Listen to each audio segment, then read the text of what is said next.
The morning sun reflected off the lake's surface as Sheriff Karen walked toward me, her hand already reaching for her citation book. I had been fishing this same spot for 15 years without a single problem. My permits were current, my license was valid, and I was following every regulation to the letter. But none of that mattered to her. As she scribbled out a bogus fine for $300, I had no idea that this moment would lead me to buy the entire lake just to ban her from ever setting foot on it again. Every morning at dawn, I would drive the short distance from my house to Clearwater Lake with my fishing gear and my thermos of coffee. The lake had been the heart of our small community for as long as anyone could remember. Families brought their children here to learn how to cast a line. Elderly couples sat on the wooden benches and watched the sunrise paint the water in shades of gold and pink. Young lovers carved their initials into the old oak trees that lined the shore. This was my sanctuary. After working long hours at the hardware store, dealing with demanding customers and endless paperwork, those quiet hours by the water restored my soul. I knew every inch of that shoreline, every underwater rock formation where the bass liked to hide, every seasonal pattern that brought different fish to different depths. The lake belonged to everyone in our neighborhood, or so we all believed. There were no gates, no fences, no signs restricting access. Children rode their bicycles down the dirt path to skip stones across the surface. Teenagers gathered here after school to talk and laugh. Senior citizens brought their lawn chairs and spent entire afternoons watching the water ripple in the breeze. I had my favorite spot near the eastern shore, where a fallen log created the perfect natural seat. The water was deeper there, and the morning shade kept the fish active longer. Other regulars had their own preferred locations, and we all respected each other's space. Old Pete always set up near the boat launch with his ancient tackle box. Maria and her granddaughter claimed the spot by the wildflower meadow every Saturday morning. We were a community of anglers, bound together by our shared love of this peaceful place. We exchanged tips about which lures worked best in different seasons. We celebrated each other's catches and commiserated over the ones that got away. We looked out for each other's safety and made sure no one was ever alone on the water after dark. The lake was more than just a body of water. It was our refuge from the stress and chaos of modern life. It was where we came to think, to pray, to remember what really mattered. The gentle lapping of waves against the shore was better than any meditation app. The sight of a great blue heron standing motionless in the shallows was more inspiring than any work of art. I never imagined that this peaceful paradise could become a battleground. I never dreamed that someone would try to take it away from us. But that was before Sheriff Karen decided that our lake fell under her jurisdiction, and that we were all trespassers on land that had been free for generations. It was a Tuesday morning in late spring when everything changed. I was setting up my gear in my usual spot, enjoying the cool air and the promise of a productive fishing session. The water was calm, with just enough ripple to hide my line from wary fish below. I had been there for maybe 20 minutes when I heard the crunch of gravel behind me. A patrol car was pulling into the small parking area near the lake's entrance.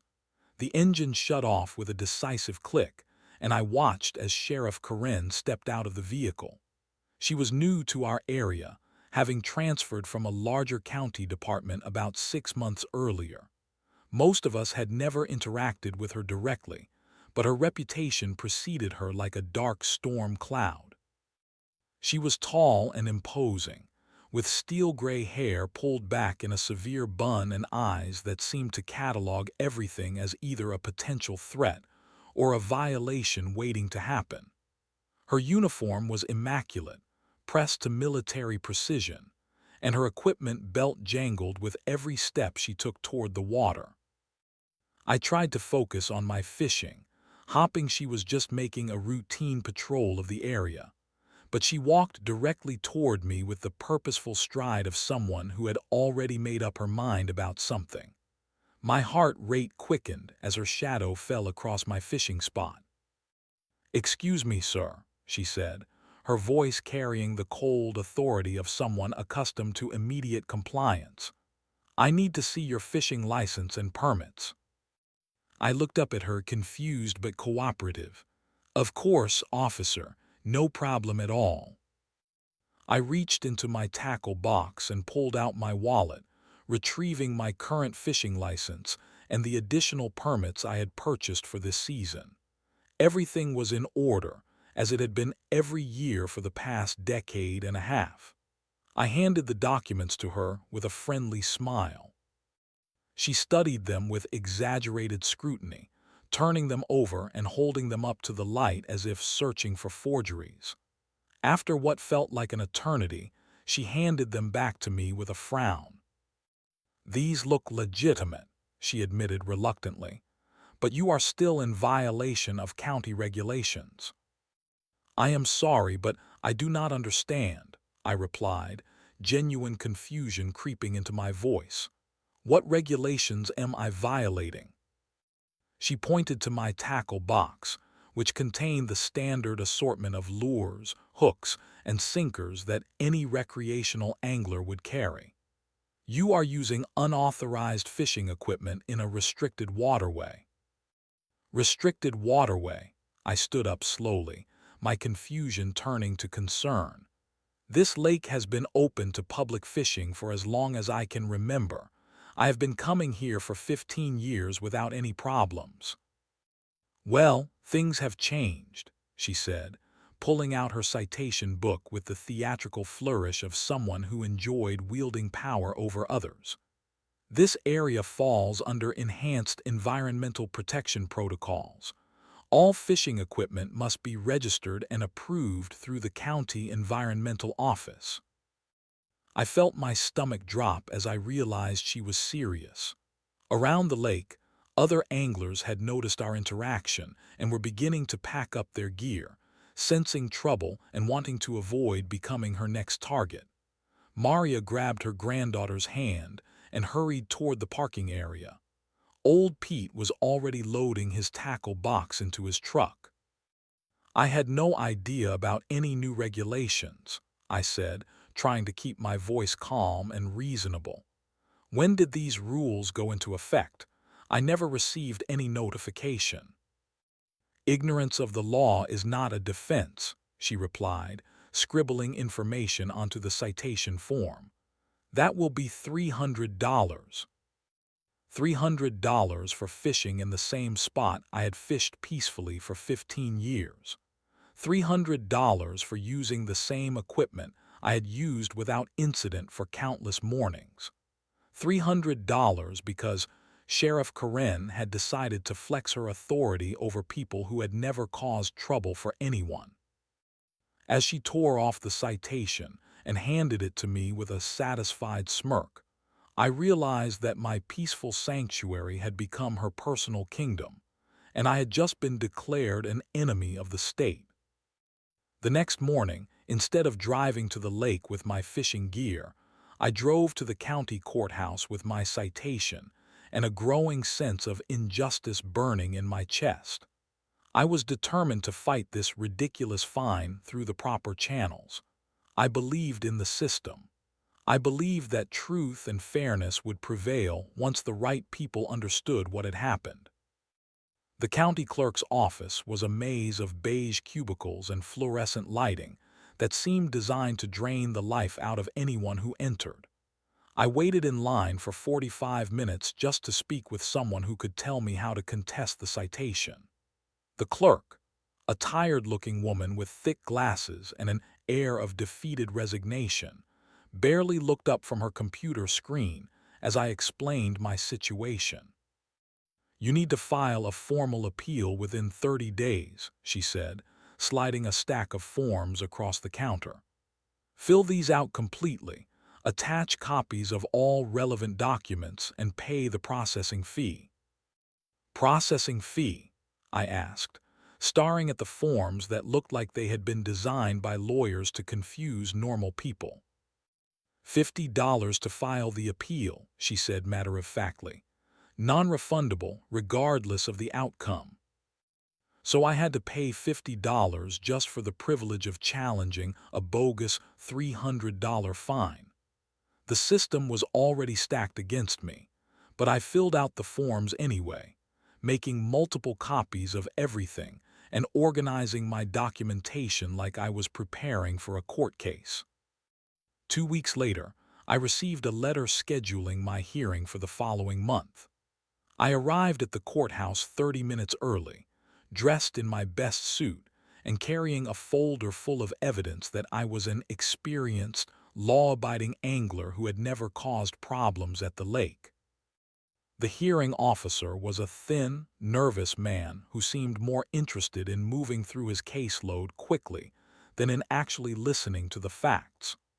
I presented my case methodically, explaining my 15-year history of fishing at the lake, showing my current licenses and permits, and questioning the existence of the environmental regulations that Sheriff Karen had cited. I have called the county environmental office multiple times, I told him. No one there has any record of enhanced protection protocols for Clearwater Lake. In fact, they told me that no such regulations exist. The hearing officer shuffled through his papers with the look of someone who was already planning his lunch break. Do you have written documentation from the environmental office stating that these regulations do not exist? No, sir, but I can get that documentation if you give me time to. Without proper documentation, I cannot dismiss the citation, he interrupted. The issuing officer has certified that you were in violation of county regulations. Unless you can provide definitive proof that these regulations do not exist, I must uphold the fine. I left the courthouse that day with a sick feeling in my stomach and a growing realization that Sheriff Karen's connections ran deeper than I had imagined. Over the next few weeks, I made phone calls to every county office I could think of, trying to find someone who would listen to my story and help me get justice. Each conversation followed the same frustrating pattern. Office staff would express sympathy for my situation, but ultimately defer to law enforcement's authority. The environmental office claimed they had no jurisdiction over citation appeals. The county supervisor's office referred me back to the hearing officer. The state fishing and wildlife department said that local regulations superseded their authority. Meanwhile, Sheriff Karen continued her reign of terror at the lake. I heard stories from other community members about ridiculous fines for trivial violations. Old Pete was cited for having too many fishing rods in his truck. Maria was fined for allowing her granddaughter to feed bread crumbs to the ducks. A teenage couple was issued citations for sitting too close to the water's edge without proper permits. The lake that had once been our peaceful refuge became a place of fear and intimidation. Families stopped bringing their children there. Elderly residents found new places to spend their quiet afternoons. The parking area that had once been full of cars belonging to happy anglers and families was now empty except for Sheriff Karen's patrol car. Each failed attempt to find justice through official channels only strengthened my resolve to find another way. The system that was supposed to protect citizens from abuse of power had instead become an accomplice to Sheriff Karen's tyranny. If the system would not help me, then I would have to help myself. And that was when I started researching property law and discovered that Clearwater Lake might not be as permanently public as everyone assumed. My dining room table became a command center covered with legal documents, property records, and laptop computers running searches that continued deep into the night. What had started as a simple attempt to understand my rights as a citizen had evolved into an obsession, with finding a way to fight back against Sheriff Karen's abuse of power. The more I researched, the more I realized how little any of us actually knew about the legal status of Clearwater Lake. We had all assumed it was public property, owned by the county or the state, and held in trust for the benefit of all citizens. But property ownership is often more complicated than assumptions and traditions. I spent hours at the county recorder's office, poring over deed records and property surveys that dated back more than a century. The lake's ownership history was a tangled web of inheritance, corporate transfers, and legal disputes that had been largely forgotten as the years passed, and the community simply accepted the lake as a shared resource. The breakthrough came on a Thursday evening as I sat in my kitchen with a cup of coffee and a stack of documents that I had printed from the county's online database. Buried in a property transfer from 1987 was a reference to a private individual who owned not just the lake itself, but also a significant portion of the surrounding land. His name was Ernest Whitmore, and according to the records, he was 84 years old and living in a retirement community about an hour's drive from the lake. The property had been in his family for generations, passed down from his grandfather, who had originally purchased it as part of a larger tract of farmland in the early 1900s. My heart was racing as I realized the implications of this discovery. If Ernest Whitmore still owned the lake, then Sheriff Karen had no more authority there than she would have in anyone else's backyard. Her environmental regulations and fishing restrictions were meaningless on private property that she had no right to patrol. But more importantly, if Mr. Whitmore owned the lake, then it might be possible to purchase it from him. The idea was so audacious that I spent 3 sleepless nights just thinking about it.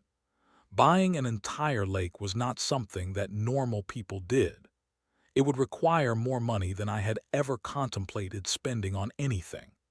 It would mean taking enormous financial risks and possibly mortgaging my future for the sake of revenge against a small-town sheriff who had wronged me.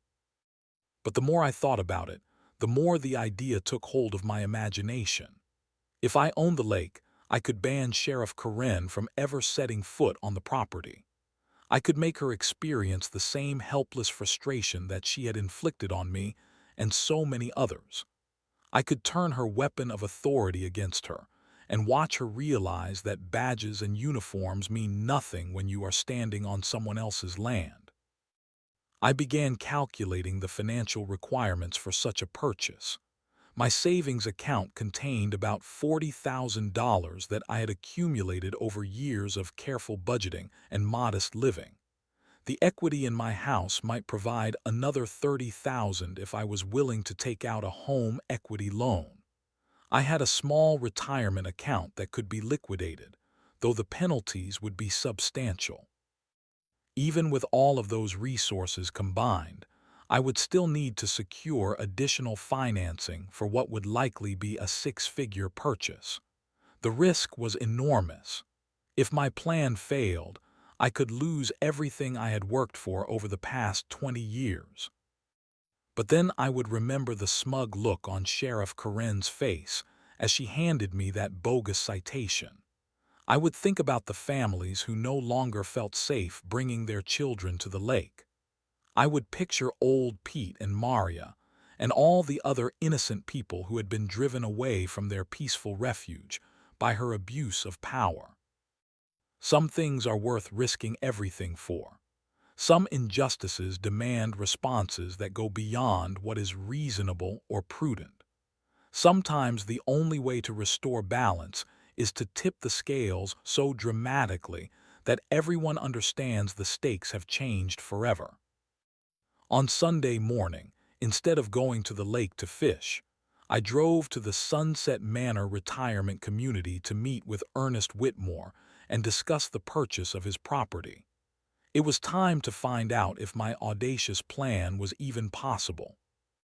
Ernest Whitmore was sitting on the porch of his retirement home when I arrived, a thin man with kind eyes and hands that showed the wear of 8 decades of hard work.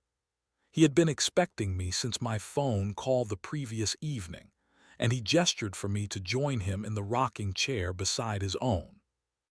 "So you want to buy my lake," he said with a gentle smile that suggested he was more amused than surprised by my request. "I have to admit, in all my years of owning that property, you are the first person who has ever asked to purchase it."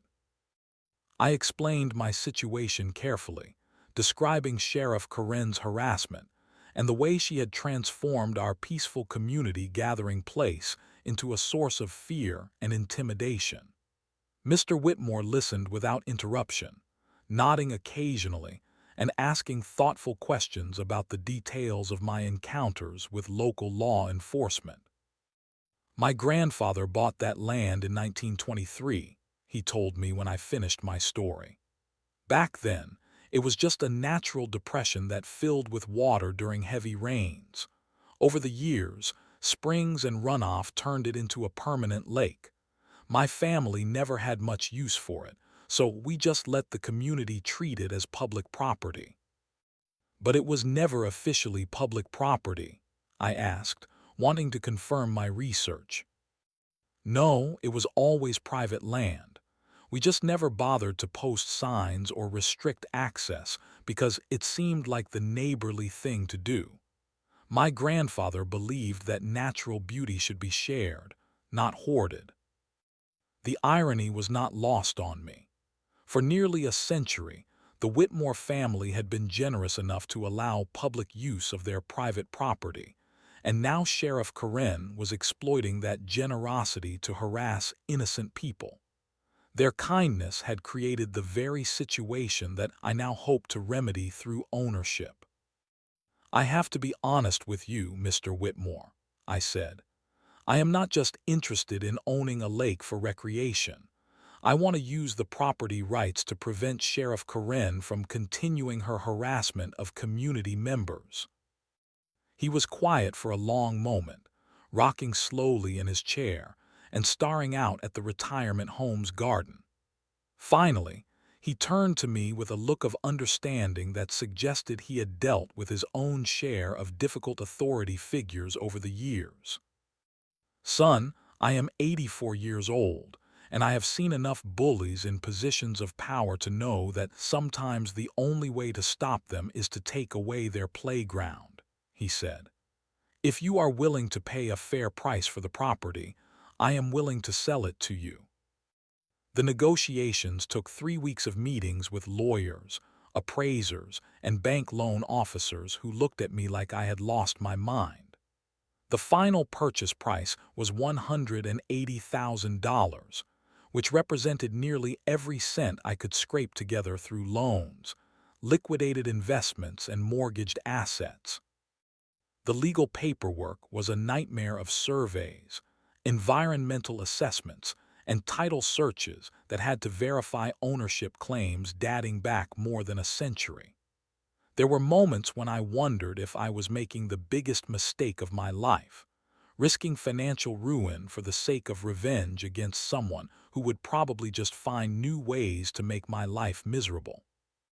But every time doubt crept into my mind, I would drive past the lake and see the empty parking area where families used to gather for picnics and fishing trips. I would remember the fear in Maria's granddaughter's eyes as Sheriff Karen approached them with her citation book. I would think about old Pete, who had fished that lake for 30 years before being driven away by manufactured violations and trumped-up fines. The closing took place on a rainy Thursday morning in the law office of Mr. Whitmore's attorney. I signed document after document, transferring funds that represented my entire life savings, and then some.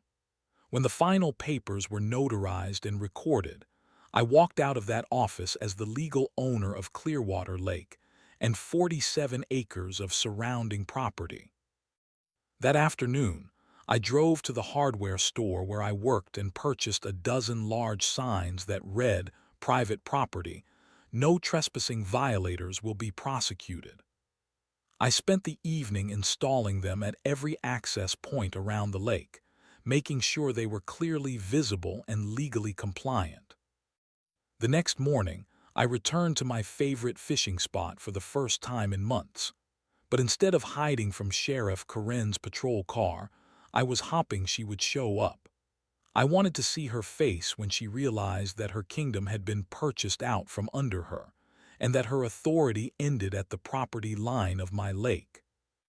Sheriff Karen arrived at exactly 8:30 in the morning, just as I had hoped she would.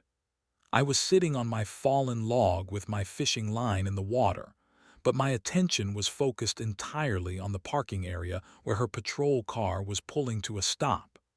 Through the trees, I could see her step out of the vehicle and begin walking toward the water with her usual authoritative stride. But something was different this time. She stopped abruptly when she saw the first private property sign, reading it twice as if she could not believe what she was seeing.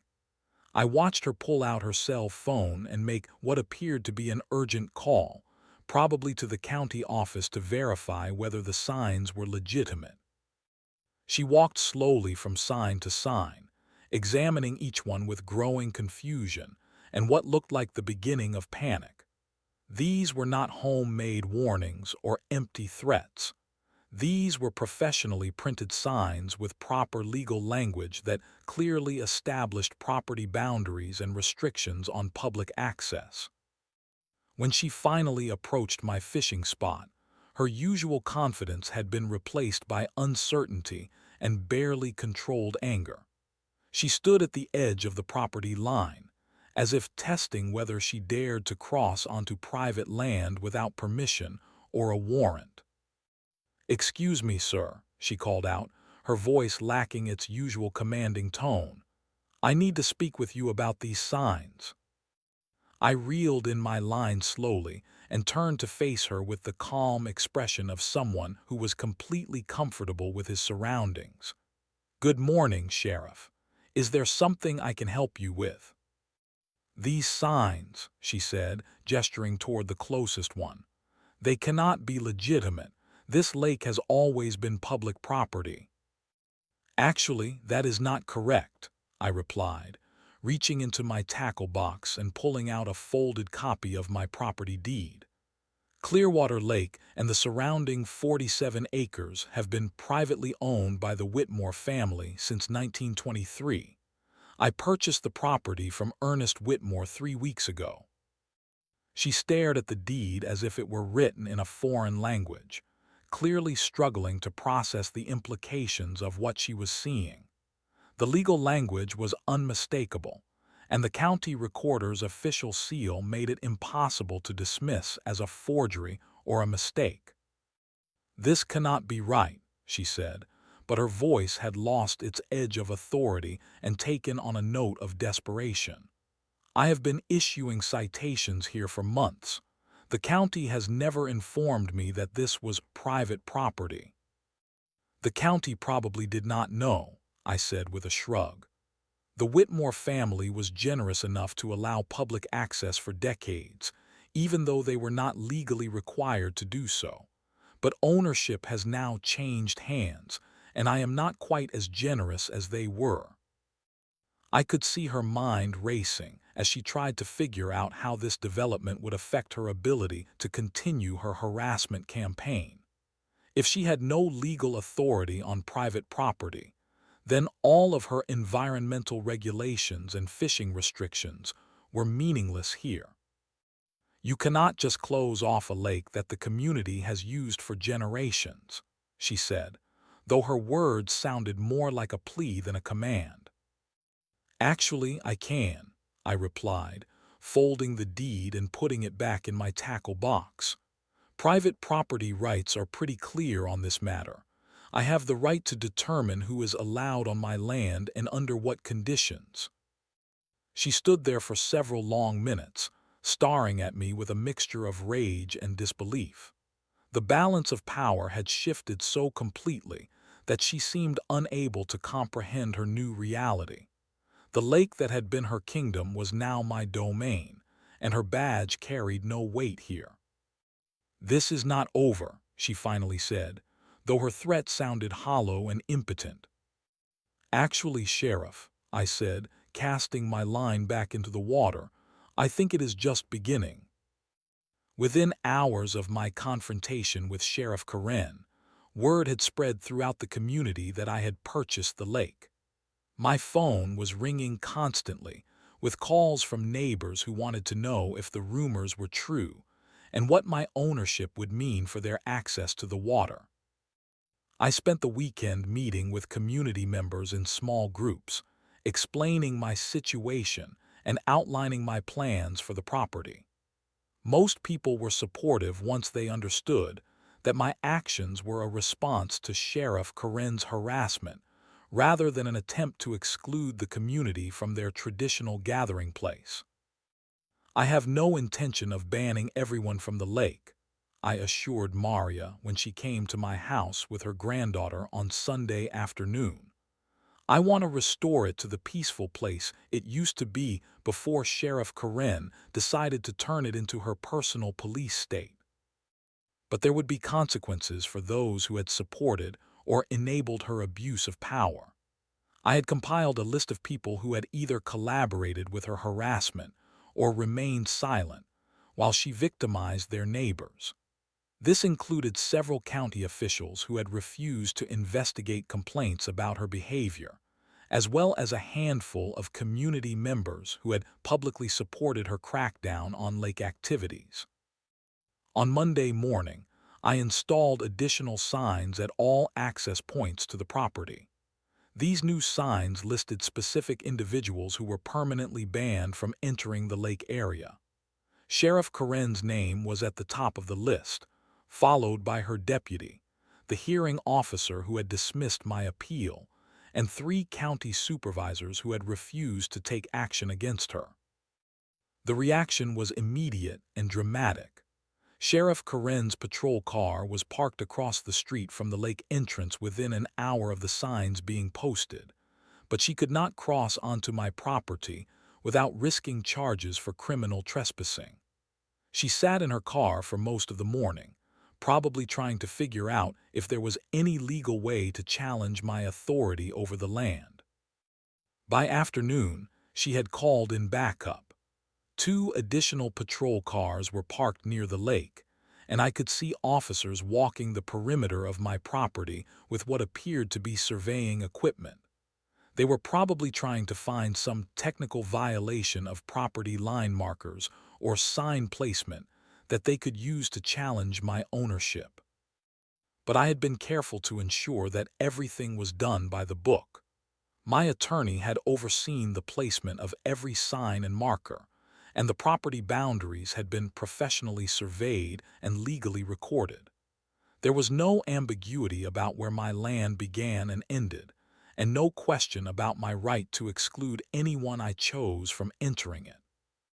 The banned individuals tried various tactics to regain access to the lake. The hearing officer claimed that my signs were illegally restrictive and violated county regulations about public access to waterways. One of the county supervisors argued that I was creating a public nuisance by excluding longtime community members from their traditional recreation area. But private property rights in our state are comprehensive and well established. As long as I was not violating any environmental protection laws or creating genuine public hazards, I had the absolute right to determine who could enter my land and under what conditions. I hired a private security company to patrol the property during peak hours, partly to enforce the access restrictions, but mostly to document any attempts by banned individuals to trespass on my land. The security guards were professional and courteous, but they made it clear that the posted restrictions would be strictly enforced. Sheriff Karen made several attempts to find legal grounds for entering the property. She claimed to be investigating reports of environmental violations, conducting wellness checks on community members, and responding to complaints about noise disturbances. But each excuse was transparently bogus, and my attorney was quick to point out that she had no legal authority to enter private property without a warrant or clear evidence of criminal activity. The frustration on her face during these encounters was deeply satisfying. For months, she had used her badge and authority to intimidate innocent people who had no recourse against her abuse of power. Now, she was experiencing the same helpless anger that she had inflicted on so many others. The community watched these developments with fascination and, in many cases, approval. People who had been afraid to speak out against Sheriff Karen's harassment were now openly celebrating her exclusion from the lake. The parking area, which had been empty for months, was once again filled with cars belonging to families and anglers who felt safe returning to their favorite recreation spot. But my victory was not complete until I established new rules that would prevent future abuse, while welcoming back the community members who had never done anything wrong. The transformation of Clearwater Lake from a place of fear back to a community sanctuary took several months, but the changes were dramatic and deeply satisfying. I established a simple set of rules that protected everyone's right to enjoy the water while preventing the kind of harassment that had driven people away under Sheriff Karen's reign of terror. The new regulations were posted on a large bulletin board near the main entrance to the property. No fishing licenses were required, since the lake was now private property and outside the jurisdiction of state fishing regulations. No permits were needed for family picnics, children's activities, or quiet recreation. The only real restrictions were common-sense guidelines about littering, noise levels, and respect for other visitors. Old Pete was one of the first people to return to the lake after I reopened it to the community. I found him at the boat launch on a Wednesday morning, setting up his tackle box with the careful precision of someone who had been away from his favorite activity for too long. "I thought I would never fish this lake again," he told me as I walked over to greet him. "Thank you for what you did. It took real courage to stand up to that woman." Maria returned with her granddaughter the following weekend, and I watched them feed bread crumbs to the ducks without worrying about citations or environmental violations. The little girl's laughter echoed across the water, a sound that had been missing from the lake for far too long. Families began returning gradually, testing the waters to see if the peaceful atmosphere had truly been restored. Parents brought their children to skip stones and build sandcastles on the small beach area. Teenagers gathered in groups to talk and laugh without fear of harassment. Elderly couples reclaimed their favorite benches and spent quiet afternoons watching the sun dance on the water's surface. The security guards I had hired were eventually replaced by a simple honor system based on mutual respect and community self-policing. People looked out for each other and took responsibility for keeping the area clean and safe. The sense of shared ownership and stewardship was stronger than any enforcement mechanism could have been. Sheriff Karen made a few more attempts to find ways onto the property, but her efforts became increasingly desperate and transparently vindictive. She tried claiming that my ownership was interfering with her ability to patrol the surrounding area, but the county attorney informed her that private property rights superseded her convenience in planning patrol routes. She attempted to have the county declare my property a public nuisance, arguing that my restrictions on access were causing traffic and parking problems in the surrounding area. But the traffic and parking situation had actually improved since I reopened the lake to respectful community use, while excluding the troublemakers who had supported her harassment campaign. Eventually, Sheriff Karen seemed to accept that she had lost this particular battle. Her patrol car stopped appearing near the lake, and she focused her attention on other areas where she could exercise her authority without running into the limits of private property law. The banned individuals remained excluded from the lake, but several of them eventually approached me to apologize for their role in supporting Sheriff Karen's harassment. I was willing to consider lifting the bans for people who demonstrated genuine remorse and a commitment to respecting the community's right to peaceful enjoyment of the lake. As I sit by the water on quiet mornings, casting my line into the same spot where this whole conflict began, I sometimes wonder if I went too far in my quest for justice. Buying an entire lake to get revenge on a small-town sheriff might seem like an extreme response to what started as a simple citation dispute. But then I see the families who are once again bringing their children to play by the water. I watch old Pete teaching a young boy how to tie fishing knots. I listen to the sounds of laughter and conversation that have returned to replace the silence of fear that Sheriff Karen created. Sometimes extreme problems require extreme solutions. Sometimes the only way to restore balance is to tip the scales dramatically in the opposite direction. Sometimes justice requires not just standing up to bullies, but taking away their power to bully others. The lake is peaceful again, but it is a peace that is actively protected rather than simply assumed. And that might be the most important lesson of all.